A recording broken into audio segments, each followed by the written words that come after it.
जय हिंद दोस्तों, जय श्री राधे। सैनिक समाचारों में आपका हार्दिक स्वागत है। सबसे पहले बात करूंगा महत्वपूर्ण खबरों की, प्रमुख खबरों की। हाँ जी दोस्तों, स्पर्श अब जेएसयू जवान की समस्या के लिए डीपीसीसी का कर रहा है आयोजन, और इसका मतलब है डिफेंस पेंशन कॉन्टैक्ट सेंटर लगा के। और देख सकते हो वहां पर किस तरीके का ऑर्गेनाइजेशन होगा और किस तरह आपकी समस्याओं का समाधान। पहली पहल 7 से जेएसयू जवान वीर नारियों ने अपनी पेंशन संबंधित समस्याओं के लिए इकट्ठा हुए और कैसे हुआ निवारण। हाँ जी दोस्तों, माननीय प्रधानमंत्री का सीधा संदेश और निर्देश, पेंशन है या फैमिली पेंशन, उसकी पेंशन की कटौती, पेंशन की विसंगति, पेंशन की रुकावट में नहीं होगी देरी और समस्या का समाधान होगा तुरंत। और मैं बात करूंगा जीवन प्रमाण पत्र का महीना चल रहा है, चाहे अक्टूबर है और नवंबर है, उसके लिए बड़ी सेमिनार का आयोजन है। यदि आप यहां आसपास हैं तो फ्री में जाकर के अपना जीवन प्रमाण पत्र अपडेट करा सकते हैं दोस्तों। और मैं बात करूंगा बड़ा आतंकी हमला, हाँ, शिविर के ऊपर आतंकी हमला, 7 लोगों ने गंवाई जिंदगी। दोस्तों कहां और कैसे हुआ, सैनिकों के लिए एक और नई चुनौती बन गया है। एफबीए की मीटिंग, यानी सैनिक संगठनों ने कल करी थी मीटिंग, उसमें कई लिए उन्होंने सख्त निर्णय, संघर्ष की तैयारी। और दोस्तों बात करूंगा पूर्व सैनिकों ने भरी हुंकार, न्याय नहीं मिला तो करेंगे, लड़ेंगे चुनाव। आखिर कहां का मुद्दा है, इसके बारे में बात करेंगे। तो सारी खबरों को लेकर आए। सबसे पहले मैं बात करूंगा डीपीसीसी की। हाँ जी दोस्तों, जिसमें मैंने आपको बोला डिफेंस पेंशन कॉन्टैक्ट सेंटर, और इसका आयोजन पहली बार दिल्ली लखनऊ में किया गया। केंद्रीय कमांड यानी मुख्यालय सेंट्रल कमांड में सूर्य ऑडिटोरियम में लखनऊ कैंट में स्पर्श जागरूकता और समस्या समाधान संगोष्ठी का आयोजन किया गया। रक्षा पेंशनर्स संपर्क केंद्र डीपीसीसी प्रयागराज के ओआईसी द्वारा भी स्पर्श पर एक लेक्चर कंडक्ट किया गया। तीनों सेनाओं के लगभग 700 पूर्व सैनिकों के साथ साथ वीर नारियों, विधवा आश्रितों ने भाग लिया। डीपीपीसी पीसीडीए के सहयोग से पेंशन और दस्तावेजों से संबंधित विसंगतियों का मौके पर समाधान किया गया। इस बातचीत से पूर्व सैनिकों के समुदाय को बहुत लाभ हुआ और उन्होंने इस पहल की बहुत सराहना की। बिल्कुल हम इस पहल की सराहना करते हैं कि हर जगह इस तरीके के आपने डीपीपीसी सेंटर लगाने, वहां पर पीसीडीए और जो भी संबंधित पीसीडीए और डीपीपीसी और दूसरे भी चीजें हैं कि उनका समाधान वहां पर हो, उन्हें जवाब मिले, अपडेट हो जाए। और अगले महीने से उनका पेंशन रुकी हुई है, एरियर रुका हुआ है, पेंशन कम आ रही, इन समस्याओं का समाधान बहुत जरूरी है। क्योंकि स्पर्श तो बंद तो गया है, लेकिन कॉल सेंटर पर कहीं भी संतोषजनक जवाब नहीं आ रहा है। इससे बहुत सारे पेंशनर्स परेशान है। वहां पर मनमानी तरीके से कोरेंडम पीपीओ बने, आप देख रहे हो कितनी भगदड़ मची है, कितना कंफ्यूजन स्पर्श की तरफ से बन गया है दोस्तों। तो बढ़ते हैं एक और अगली खबर की तरफ। हाँ जी दोस्तों, मैं बात करूंगा कि माननीय प्रधानमंत्री जी ने सीधा सीधा, बिल्कुल अच्छी पहले, प्रधानमंत्री के निर्देशों से अवगत कराया गया। इस विभाग से केंद्रीकृत पेंशन शिकायत निवारण और निगरानी प्रणाली की प्रक्रिया की समीक्षा की। ये लेटर है आपका ऑफिस मेमोरेंडम है पेंशन और पेंशन विभाग यानी डीओपीपीडब्ल्यू यानी department of pension and pension welfare की तरफ से कि माननीय प्रधानमंत्री जी के पास करोड़ों पीएमओ में ऐसे लेटर है, वहां पर पेंशन संबंधी समस्याएं। जब उनका माननीय प्रधानमंत्री जी ने ऑडिट कराया तो उन्हें एक शॉक लगा और उन्होंने इसके लिए एक मीटिंग की, और मीटिंग करने के बाद इस निर्णय पर पहुंचे। वो निर्णय आपके सामने आ गया कि क्या कंक्लूजन होगा, क्या समस्या, उनका समाधान किस प्रकार होगा। ये लेटर चाहिए आप ले सकते हो।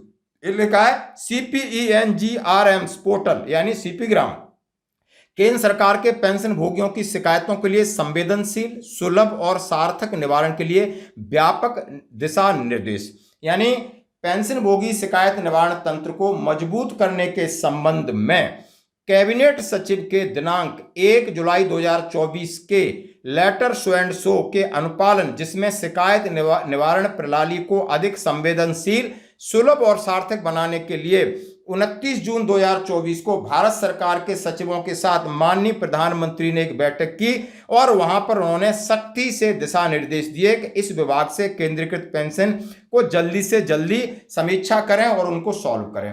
अब उन्होंने ड्यूटी बना दी। उन्होंने कहा है कि निम्नलिखित मुद्दों पर दिशा निर्देशानुसार को संशोधित किया गया है। शिकायत निवारण अधिकारी के पास यदि शिकायत जाती है तो वो क्या करेगा, समग्र उन्होंने कहा है कि शिकायत जब भी जिस पोर्टल पर जाती है उस पर नोडल अधिकारी रिस्पॉन्स करेगा, उसको पढ़ेगा और कंसर्न विभाग को दिया जाएगा। उसमें जितनी भी संभावनाएं सॉल्व करने की करके दिया जाएगा। और जब तक शिकायत बंद नहीं होगी, जब तक इंडिविजुअल से पूरा कंफर्मेशन न लिया जाए, उसको पूरी तरह सेटिस्फाइड न कराया जाए। और इसी तरह के आप समझ रहे हो कॉल, ये लगातार इस तरीके के लेटर आ रहे हैं। और आपको यदि लेटर चाहिए तो आप ये ले सकते हैं, 2 पेज का दोस्तों ये लेटर है।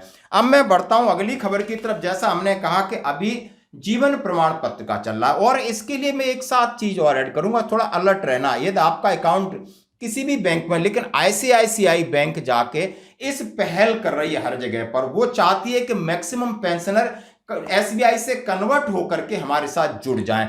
और वहां पर निशुल्क जीवन प्रमाण पत्र शिविर, सभी पेंशन धारक पूर्व सैनिक साथी वीरांगनाओं को नमस्कार। सभी को ज्ञात है कि अक्टूबर नवंबर माह में प्रतिवर्ष जीवन प्रमाण पत्र प्रस्तुत करना अनिवार्य है।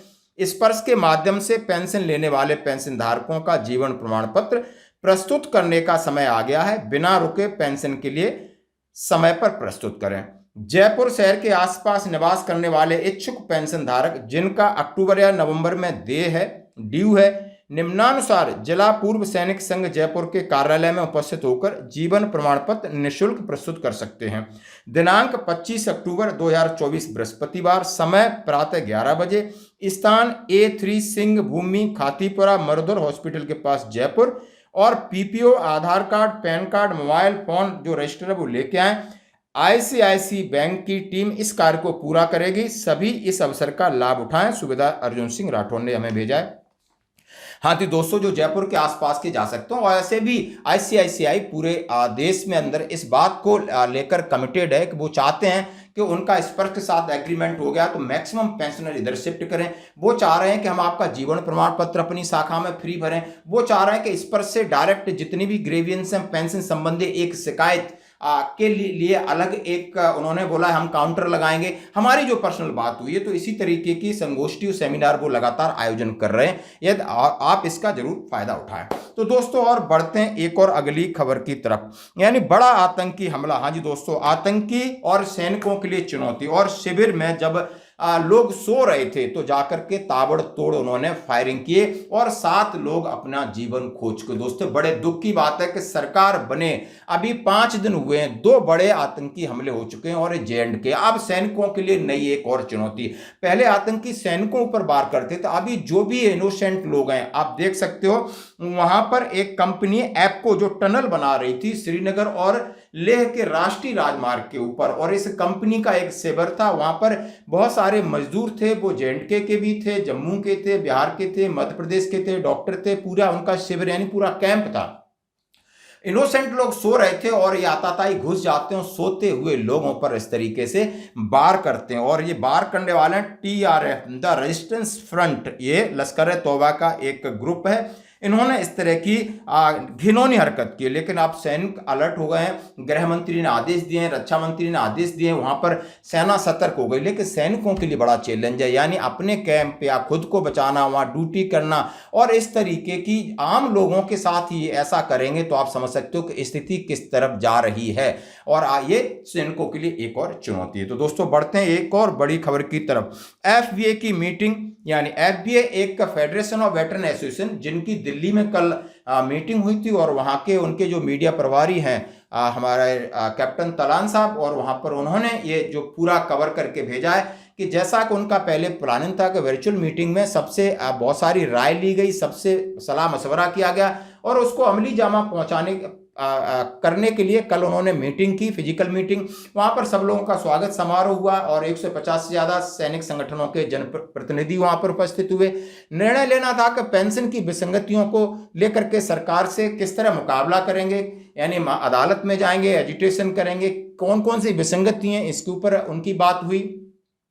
ECHS संबंधी बात हुई, CSD संबंधी, लीगल सेल और तमाम पुलिस द्वारा सैनिकों के साथ जो बड़ा अत्याचार अनाचार हो रहा है और समाज में एक गलत मैसेज जा रहा है, इन सब के लिए बड़ा संगठन, बड़ी भूमिका और बड़ा आह्वान उन्होंने किया। उसका आप वीडियो देख सकते हो। और अंत में मैं बात करूंगा राजस्थान के सैनिक संगठन बड़े गुस्से में, लगातार वो यात्राएं निकाल रहे हैं, जागरूक यात्राएं निकाल रहे हैं और बड़ा एक्शन लेटर करके रखा हुआ। उन्होंने सरकार पहले कांग्रेस की थी, अब भारतीय जनता पार्टी की। अब भारतीय जनता पार्टी में सैनिक कल्याण मंत्री भी सेना के कर्नल राज्यवर्धन सिंह राठौर जी हैं। कई बार ज्ञापन दे चुके हैं कि उन्हें वहां पर कोई रिजर्वेशन नहीं मिल रहा है, वहां सैनिक नौकरियों के लिए परेशान है और तमाम उन्होंने अपनी समस्याएं रखी कि सेना भर्ती नियम 1988 को पुनः लागू करने के लिए सैनिकों को सैनिक की कैटेगरी में रखना चाहिए, उसको जाति की कैटेगरी में डाल दिया है। यानी तमाम तरह की उन्होंने समस्याओं को लेकर पूर्व सैनिकों ने भरी हुंकार। सरकारी भर्ती में 12.5% कोटा यथावत नहीं रखा तो उपचुनाव में अपना प्रत्याशी उतारेंगे।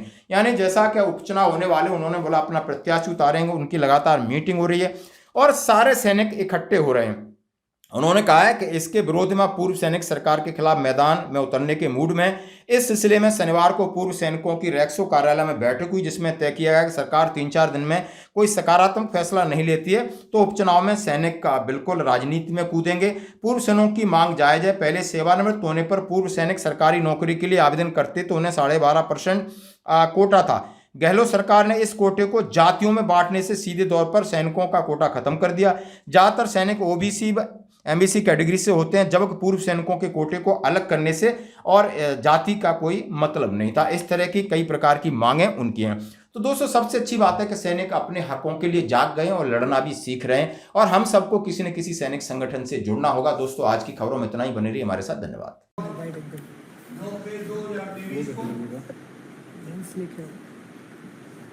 काफी टाइम तक बहुत उतार चढ़ाव इसके अंदर आपने देखे सुने होंगे। हर जगह होता है दैविक शक्तियां और असुरी शक्तियां।